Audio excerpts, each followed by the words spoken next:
কাইফা কানা খুলুকুন নবী সাল্লাল্লাহু আলাইহি ওয়াসাল্লাম, হে আমাদের আয়েশা, রাসূলের চরিত্র কেমন ছিল? তিনি উত্তর দিয়েছেন কানা খুলুকুহুল কুরআন, যার অর্থ হলো তার চরিত্রটাই হচ্ছে কোরআন। তিনি বলে নাই কানা খুলুকুহু কা খুলুকিল কোরআন। যদি তিনি বলতেন কানা খুলুকুহু কা খুলুকিল কোরআন, যার অর্থ হলো তার চরিত্র মনে হয় কোরআনের মতো, তাহলে আরো কয়েকটা প্রশ্ন এখানে থেকে যেত। কি প্রশ্ন শুনেন এবার। আমরা যদি বলতেন কানা খুলুকুহু কা খুলুকিল কোরআন, তাহলে অর্থ হয় রাসূলের চরিত্রটা কেমন যেন কোরআনের মতো। তাহলে বোঝা যায় যে রাসূলের কিছু চরিত্র কোরআনের মতো আর কিছু চরিত্র কোরআনের বহির্ভূত, এটা এমনটা বুঝে আসে।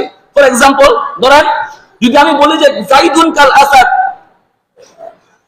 জায়েদ সিংহের মতো, এর মানে কি? মানে হচ্ছে জায়েদের একটা গুণ, হয়তো জায়েদের গর্জন বা জায়েদের রাগটা সিংহের মতো, তার মানে এই না যে পুরো জায়েদ কি সিংহ নাকি, না, তার একটা গুণ বা তার একটা পা হচ্ছে কি সিংহের মতো।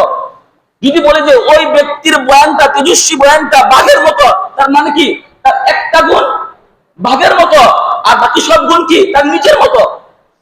এজন্য আয়েশা তিনি এমন একটা উত্তর দিয়েছেন কানা খুলুকুহুল কোরআন, রাসূলের চরিত্রটাই হচ্ছে কোরআন। অর্থাৎ তিনি এমন একটা জবাব দিয়েছেন যার পরে আর কোনো প্রশ্নই থাকে না। মানে বোঝা যায় রাসূলের চরিত্রটাই হচ্ছে কি কোরআন।